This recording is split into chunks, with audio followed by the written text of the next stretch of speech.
This week on A Lively Experiment, we are just days away from primary day. This week, 3 reporters who have moderated debates with the candidates over the past several weeks. And the withdrawal of one candidate has some asking, should the early voting window be tightened? A Lively Experiment is generously underwritten by... Hi, I'm John Hazenwhite Jr. For over 30 years, A Lively Experiment has provided insight and analysis of the political issues that face Rhode Islanders.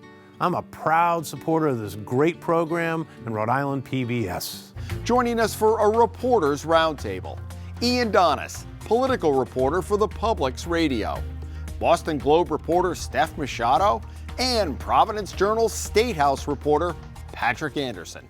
Hello and welcome to Lively. I'm Jim Hummel. If you are in the East Bay, Blackstone Valley, or Aquidneck Island this weekend, don't be surprised if you run into one of more than a dozen candidates running for the 1st Congressional District seat. They all know their ground game may decide this race and will be out in full force trying to secure undecided votes. Patrick, I think that's what a lot of it is. We don't have really accurate polling on this. It will be the ground game. What are you looking for between now and primary day? To see if the moderate vote consolidates more around a candidate. I mean, I think usually in these elections, as election day nears, the race kind of tightens up. And so I think what everyone's going to be watching is Sandra Cano, Gabe Amo, Sabina Matos. Does the vote for those candidates kind of coalesce around one of them and allow one of them to really take over that mantle and potentially challenge Aaron Regenberg for the top spot? Yeah, for sure. I think, even though we didn't have any public polling in this race, the assumption is that Aaron Regenberg is in the lead. So he has a chunk of support, and people who don't want to vote for him, some are still deciding if they're going to vote for Amo or Cano or Matos or somebody else. And I think I've heard people saying, I just want to vote for whoever has the best chance. And so this is a weekend where we're going to see whether someone can really have a big breakout moment. But it's a holiday weekend. People are going to barbecues, going to the beach. I'm not sure how much the average voter is going to pay attention. And the debates are largely over. I mean, Channel 10 will have its today, and then that's it. Ian? Let's face it, Regenberg had a big advantage coming in because he had excellent name recognition from being a previous elected official.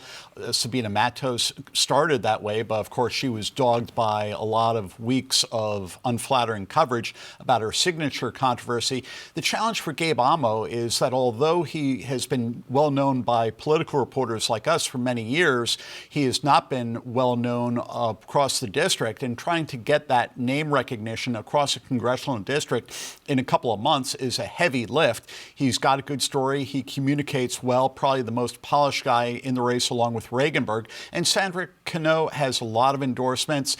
She could benefit from the flowering of a more diverse General Assembly that's been led by the Blackstone Valley. I mean, we're 25 years out from when Luisa Ponte became the first Latino city councilor in Providence.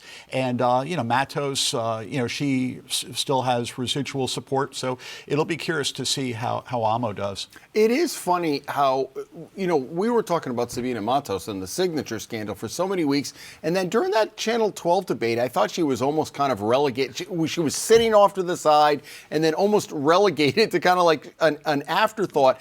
But don't count her out because of all those endorsements she has. Again, boots on the ground to get to the polls, right? I definitely wouldn't count her out. She had a lot of outside money supporting her. There's going to be ads on TV all weekend. She has name recognition, but there's no question that the signature scandal hurt her. Again, especially when it was the dog days of summer. No one was paying attention to this race. They go to turn on the evening news, and there's a signature scandal, Sabina Matos. She's now connected to that phrase.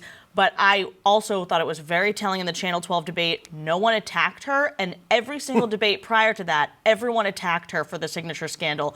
Everyone left her alone in the Channel 12 debate for the most part, and they went after Aaron Regenberg. So it shows at least that the candidates think that she's no longer a threat. Yeah, there's nothing worse than when someone doesn't attack you. When you don't get attacked, that's a problem. I think the signature thing hurt. I don't think we'll ever know whether Sabina could have consolidated that vote if it hadn't been for the signature scandal. Some question whether she ever could have, but we'll kind of never know. Her big hope is that support from the unions, from the laborers, and that mail ballot game, the early vote might have gotten some votes in the bank before things kind of tailed off.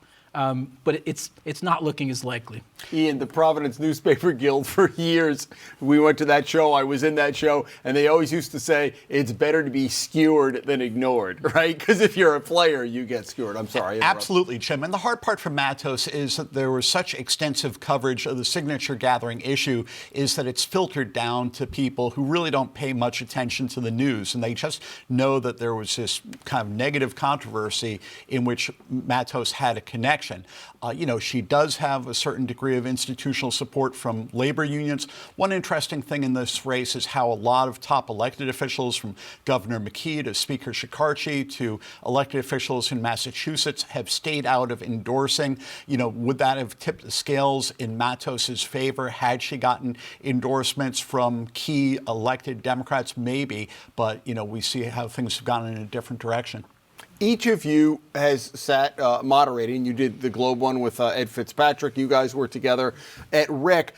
Give me your thoughts from the front row seat. Now, it's been a couple of weeks since yours, and yours was a little bit more recent. But as you were sitting there, did anything surprise you, or as you watched, what were your impressions? My first impression was that there were just too many candidates, and we had a 90-minute debate, which was good because that's a little bit longer. But there's just not enough time to get to every topic we wanted to get to every question we wanted to get to.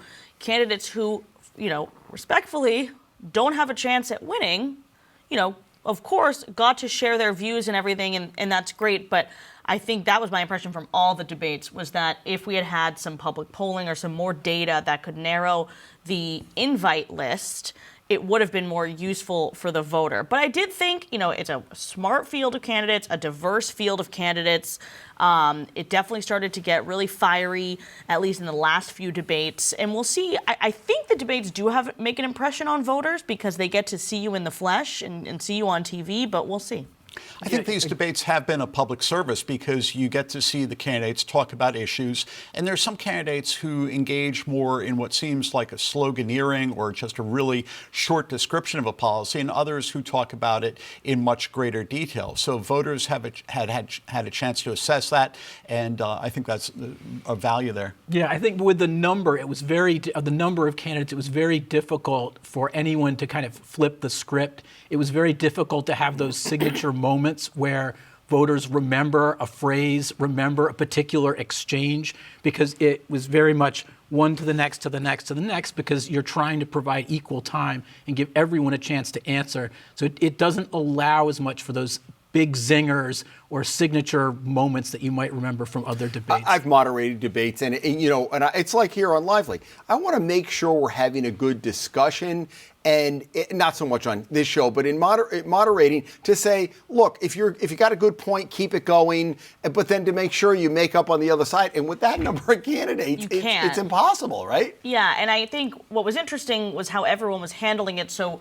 you guys split the candidates into two different groups, and so did Channel 10, which allows you to have each candidate to have more time, but at the same time, all the front runners weren't on the same stage in the same debate. And then, of course, the downside to having everyone on the stage is that by the time you ask all 10 or 12 candidates the question, you forget the question. 15 minutes has gone by, and you're really running out of time. And so there wasn't like a perfect answer. I actually thought it was interesting to see how everyone decided to do it. What about, go ahead. I was going to say, it's going to be interesting to see next election cycle whether news organizations start to be a little more aggressive in raising their criteria to make the stage and paring back the number of candidates there, or whether they stay with the more inclusive mold that's been going on the last couple of years. I just think it's been such an atypical election, though, because it's an off year, it's CD1, so all these candidates know. It's not like it's a general election and you got 15 candidates for governor. They know they could win with 8, 10, 12,000 votes, right? So why not stay in it? Yeah, exactly. And, there's no risk in running. Steph's right. There's no single one way to have done a debate correctly.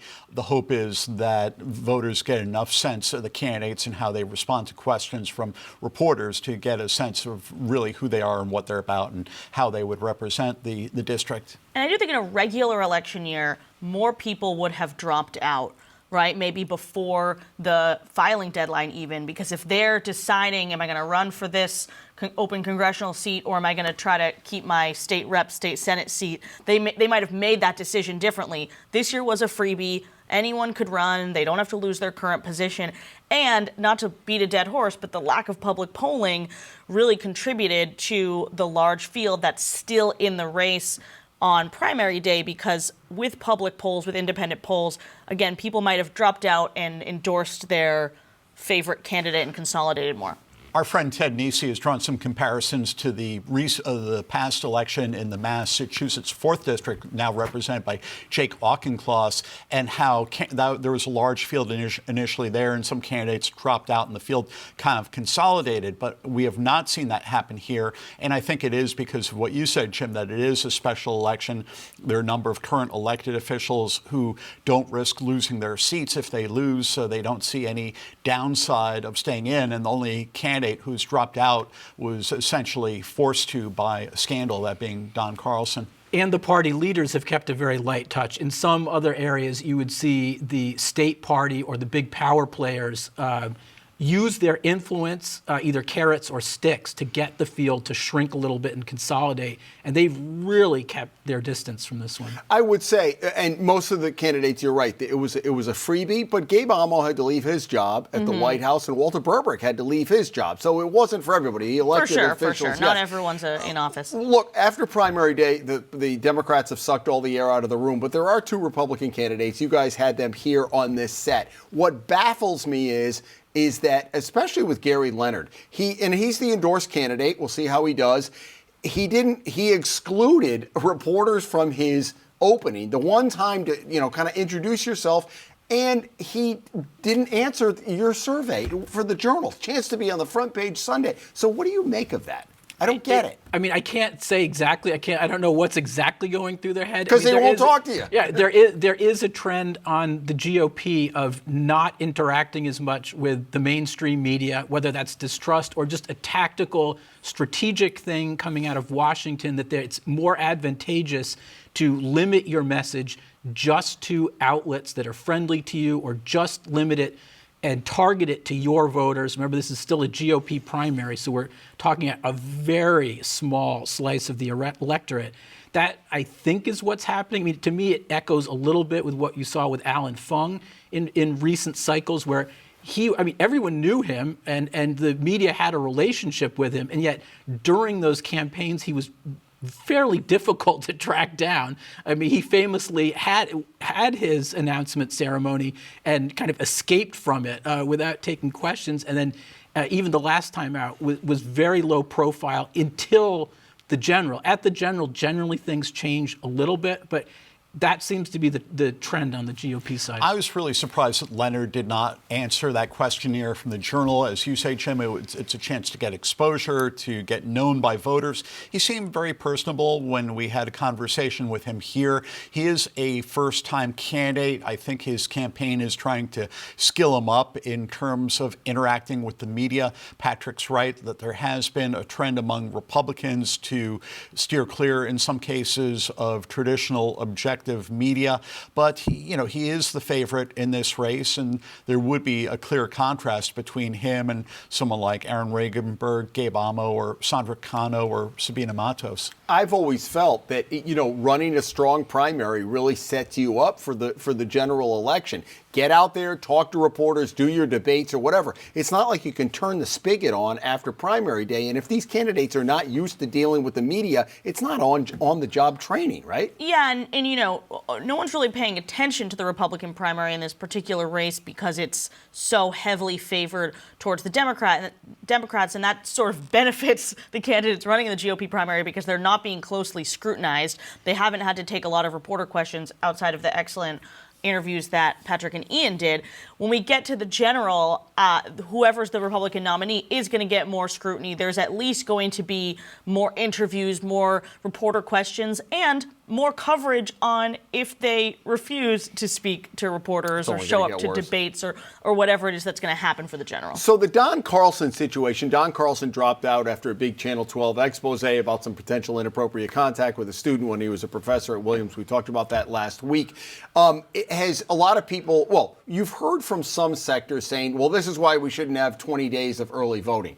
My personal feeling is it's buyer beware. If you want to vote 20 days early, these things happen. I think most of the early voting takes place within 5 days. I think that's what happened in the last one. So what do you think about those calls for we need to tweak early voting because of Don Carlson? Yeah, it's hard to say how the legislature will respond to this. I think a lot of people share your assessment, Jim, that, if you vote a month before or 20 days out from an election, something could happen between then and the end of the election. And I think you're right. I think most people take a caveat emptor, let the buyer beware attitude. I didn't fill out Dan McGowan's quiz on the potential placement of the candidates until just this past Thursday. I don't see any changes coming to the early voting period, especially just because of the Don Carlson situation. I think lawmakers are fairly happy with the way things have turned out. It certainly has not benefited primary challengers and challengers to the establishment so far.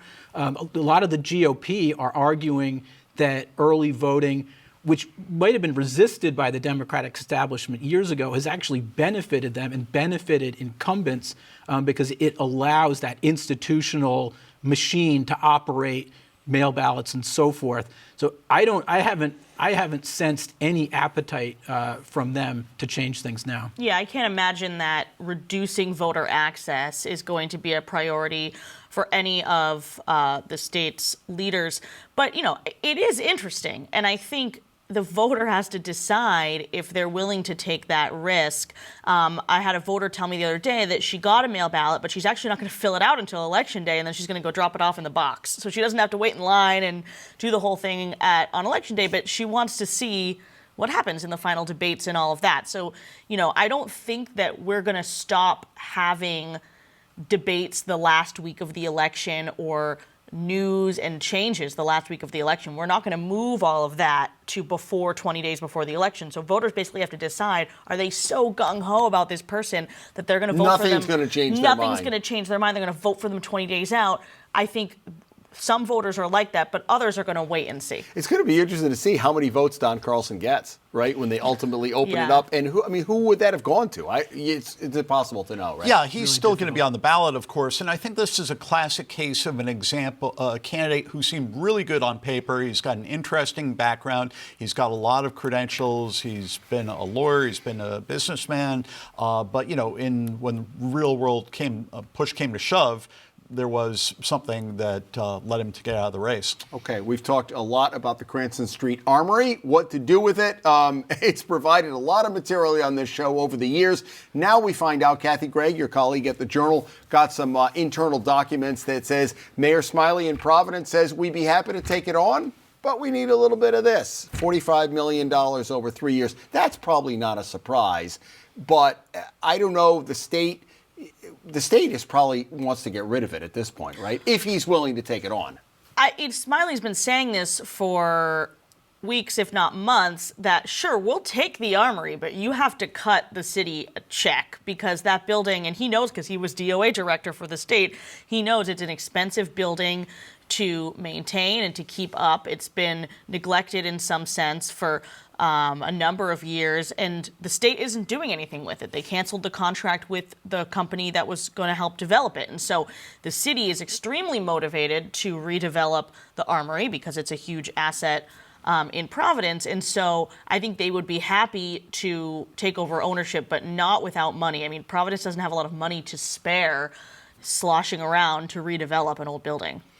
Yeah, I mean, well, Steph would probably know City Hall better than me, but I will believe that the city is going to buy the Armory when it happens. I can't. I mean, I have. You want to see the ink dry they're on not buying the it. The money's flowing the other way. I mean, or take control of it and have it be a liability on their books. I mean, remember when Jorge Alorza was going to take over the Crook Point Bridge? I mean, where is that? How's that going? I mean, I've been going through charrettes and design things on the Armory for just, I don't know how long. I don't think anything's going to happen. I don't think anyone wants to touch it. I will be very happy when I'm proven wrong and someone actually takes the initiative and does something with it. I mean, right now they just are paralyzed to do anything with that building. Let's make sure when it happens, Patrick gets the invitation and that whoever's signing the contract gives him the pen, right? That would be the...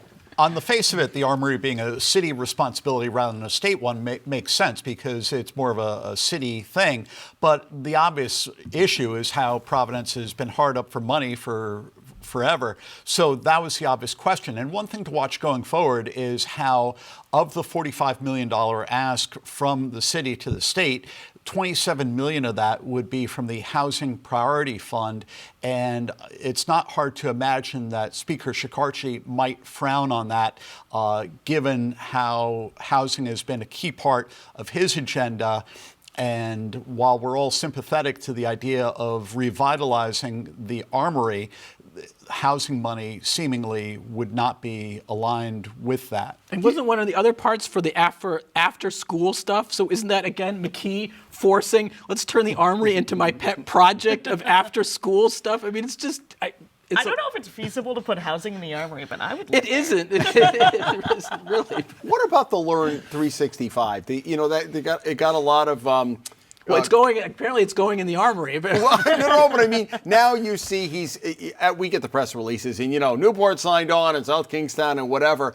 I still wonder the McKee says there are metrics on that, but I kind of wonder, and when the money runs out, then what happens, right? And there's no reason not to sign on because, sure, you get some money. You get money from the state. And no one's disputing that after-school programs are good. I think the question is he's tying Learn 365 to increased RICAS scores, and so you would think that what would increase RICAS scores would be something in the classroom, as opposed to the after-school. After-school activities have other great benefits in terms of social emotional health and all those things. So we'll see. I mean, we'll see if the goal is reached and if the RICAS scores reach Massachusetts levels. And for those of you who don't know, the Learn 365, Governor McKee came out with it earlier this year. It's a lot of enhanced extracurricular to try to make up for what's going on in the pandemic. There have been some critics. I know Dan McGowan's been very critical of it. But again, as long as the money's there, the communities will probably sign on, right? Yeah, they will. And then, but the question is, what is the bigger impact? Is that going to have a structural difference to learning in the state? What's happening from 9 to 3 as opposed to 3 to 6, right? Right, and it's not like there is no after-school learning, and there, in a lot of these school districts, it's just not centralized in kind of an official program. So I don't know. I mean, Steph knows a lot more about the education side, but it just doesn't look like it has the scale to really do a huge amount for the bottom line in education. Yeah, this is very much a work in progress. The idea of more after school time, more classroom time, those are all good ideas, but the proof will be in the pudding, and it's unclear how it will work out. Do you think, just as the final on the Cranston Street Armory, do you think they'd ever knock it down? That's hard to imagine right now. I mean, I remember when Angel Taveras was mayor, he floated a trial balloon about knocking down the Superman building, and here we are many years later, and we're, still waiting for its revitalization. I think we do like our historic structures in Providence, even when they do become white elephants. Do you think they... Possible or not? You don't think no, I think the politics would be toxic. And the neighborhood would revolt, and it's much easier to just pay several $1 million a year to put keep the problem down the road. Yeah, exactly. Right? It's a perfect can kicker. You just push it down the road and let the next governor deal with it, and then into the next decade. 100% agree. I love that term, can kicker. We do that a lot. Patent that. Yeah, you going to trademark that before he goes? All right, let's do outrageous and/or kudos. Patrick, what do you have this week? Well, I'm going to break character and go with a kudo, and I actually want to give the candidates, the CD1 candidates, a kudo because we skewered them a little bit. We gave them a lot of grief for their number, and that these weren't a lot of bright names, and there was a lot of kind of criticism for why are so many people running? What are they doing? They're ruining our summer. But after going through the campaign, I think there has been some really good discussions. I think the debates were good. There were some exchanges, and as it went along and they figured out what they were doing, they became more candid in some cases, maybe not in all cases, in some cases. And I think it was a decent campaign in the final analysis. So I just want to give them a shout out because it's not easy to do. I know that. The kids going back to school, they have to say, what did you do on your summer vacation? Patrick would be like, I had to cover the CD1 race after we did the CD2 race. Steph, what do you have? My outrage, my colleague Amanda Milkovits had a great story this week about the Johnston sunrise and how the mayor of that town pulled the legal notices from the sunrise and sent them over to the Journal. And the publisher is claiming it's because the mayor is unhappy with their coverage of his administration. And the mayor admits he's unhappy with their coverage. It was just I encourage everyone to go read it in the Globe because it was just a really good sort of First Amendment story, and we have so few community newspapers left. I think the Johnston Sunrise has one reporter, and so it's just important that people support their local newspapers. Well, and I think just to add to that this goes from Mayor Policina, senior to junior. I think the quote was, why would we support a guy who's working against us? That's how they view the reporter. If it's a negative story or what they perceive as a negative story. And that's a fundamental misunderstanding of journalism. Yeah, exactly. And he said, well, we want to protect the taxpayers. With all due respect to the Journal, they're paying more to the Journal. So. Yeah. I had the same outrage as Steph. Excellent job by Amanda Milkovits. And it's worth noting that although Rhode Island still has a pretty robust media landscape, the loss has been coverage in outlying communities. Years ago, the Journal had bureaus throughout the state. The economics of journalism has changed, so most of us are concentrated in the Providence area. Residents of Johnston and Warwick are lucky to have Beacon Communications, which publishes the Johnston Sunrise and the Warwick Beacon.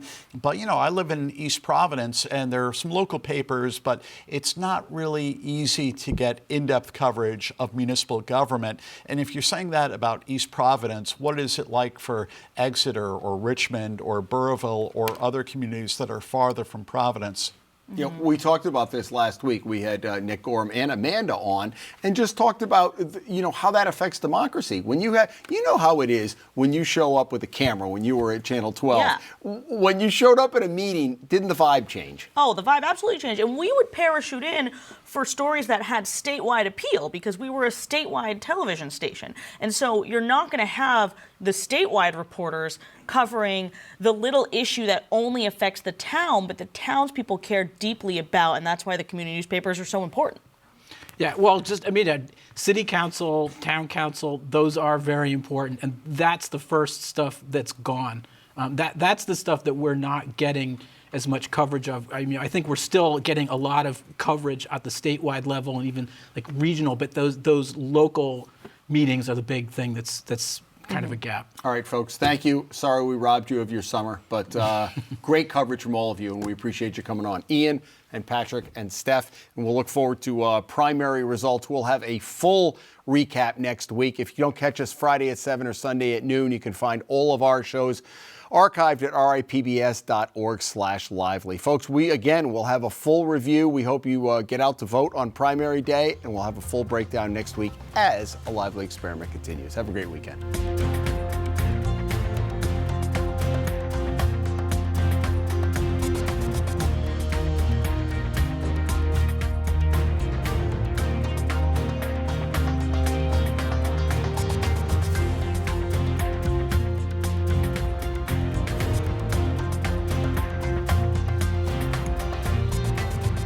A Lively Experiment is generously underwritten by... Hi, I'm John Hazen-White Jr. For over 30 years, A Lively Experiment has provided insight and analysis of the political issues that face Rhode Islanders. I'm a proud supporter of this great program and Rhode Island PBS.